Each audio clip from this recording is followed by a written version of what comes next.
What's privatisation actually done for us? Well, if you go back a long way to the 1980s and look at the speeches and the papers and so on written by the great privatisation advocates, a basic idea was an incredibly simple one. It was that the private sector was good and the public sector was bad. Private incentives, private profits meant efficiency. State incentives, state managers meant inefficiency, excess costs, and gold-plated infrastructures. Well, it turns out, 30 or 40 years later, that we are now not necessarily stunningly more efficient in our infrastructures than all those countries that so foolishly didn't follow our path.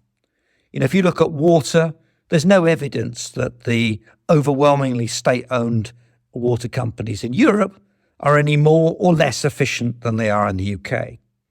We paid a big premium, much higher profits, and we should have expected much higher efficiency.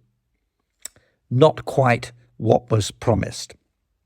But it'll take time to work that out. The jury's still crunching through the data, and perhaps in 10 or 20 years we'll have a better perspective. All that we can say is it's not stunningly good news, and we're not stunningly more efficient than our rivals. But, all that stuff about efficiency was only part of what was really going on in privatisation. And there are two other related features which have come to the fore now as we've had the experience of the great financial engineering of the last 30 years.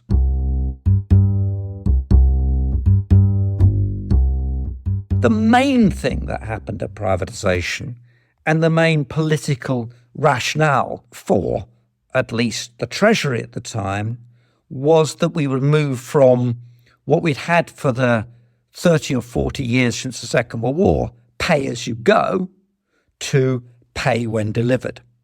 Now, this really matters because pay as you go meant that, for example, for the CEGB, investment was paid out of the current revenues from current customer bills. All those power stations were built from the bills. And it was a generational chain letter. Each generation paid for the investment and the next generation inherited the assets that were created as a result. The great wheeze of pay when delivered was that we could have lots of investment taking place, or at least that was the idea, but the current customers, and of course critically current voters, wouldn't have to pay. The future customers and the future generations would get the benefit of the investment and they would pay. And the balance sheets of the privatised companies would be stuffed full of gearing, borrowing, to pay for all that investment, and eventually spankingly good infrastructure would be handed on with the bill to pay back that debt and, of course, the servicing of it. Now, here we are, 30, 40 years later, and the balance sheets have been substantially exhausted. Heathrow is 95% geared. Your Thames Water, 80% geared. Those balance sheets, that capacity to borrow for pay when delivered, has basically run its course. And we have to ask ourselves, well, were those balance sheets used to do that job to get us to pay when delivered? And the answer is, and this is a huge critical feature of where regulation went wrong, those balance sheets have been used for financial engineering purposes, to essentially mortgage the assets, take the money and pay it out to shareholders. Perfectly straightforward for the companies. They were allowed to do this by the regulators, and indeed the regulators at times thought this was positively a good idea because it demonstrated, in inverted commas, financial efficiency. This was private sector incentives at work.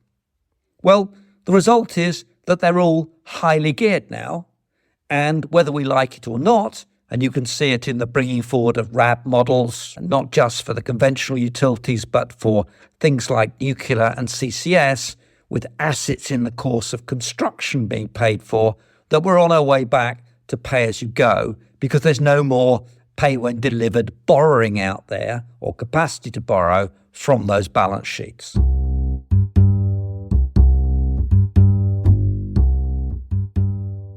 So the great era of gearing up the balance sheets has happened.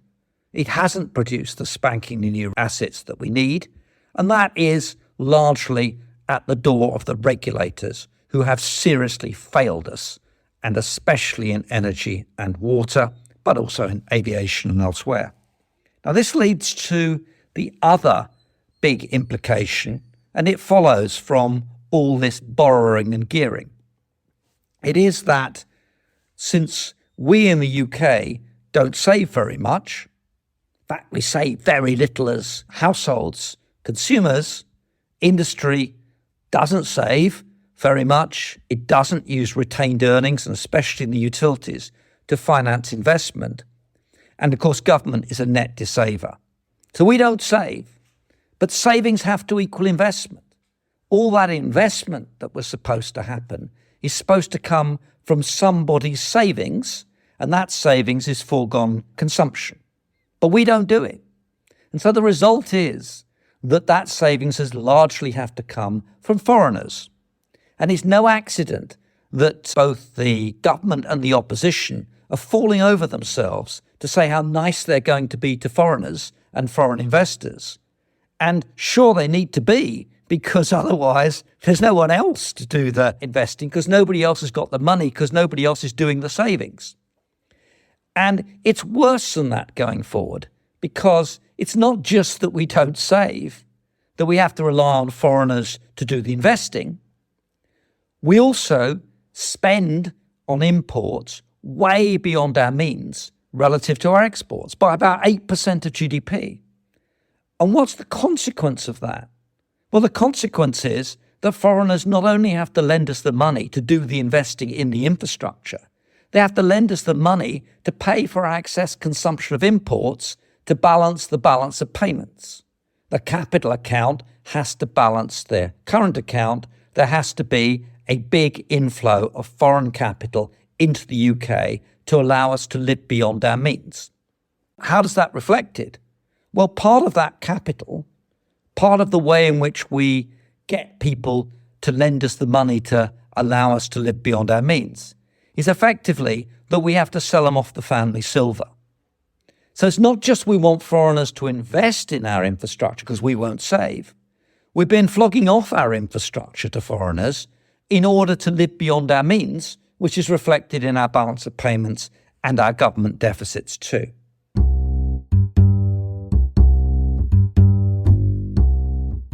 And so when you hear people bleating about how awful it is that foreigners own so much of our infrastructure, either directly because they own many of the utility companies, or indirectly because they own shares and debt in the publicly quoted British companies, when people bleat about this, the answers are pretty straightforward.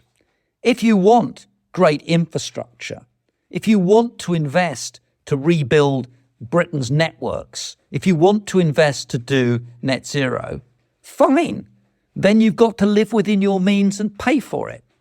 And in due course, foreigners will get to a position as investors where they'll wonder whether future customers, pay when delivered, are actually going to be capable of paying the interest and the dividends and capable of paying the capital back.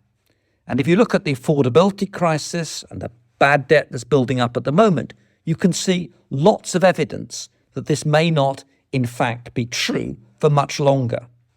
So here we are, 30, 40 years after the great privatisation experiment. We don't have spankingly good utilities that are stunningly efficient, that the world is learning from our efficiencies. We don't have balance sheets left to do stuff. And on top of that, we've sold off lots of the assets to foreigners. It's time to get real. It's time to face up to what we really have to do in order to modernise and rebuild our economy. Thank you.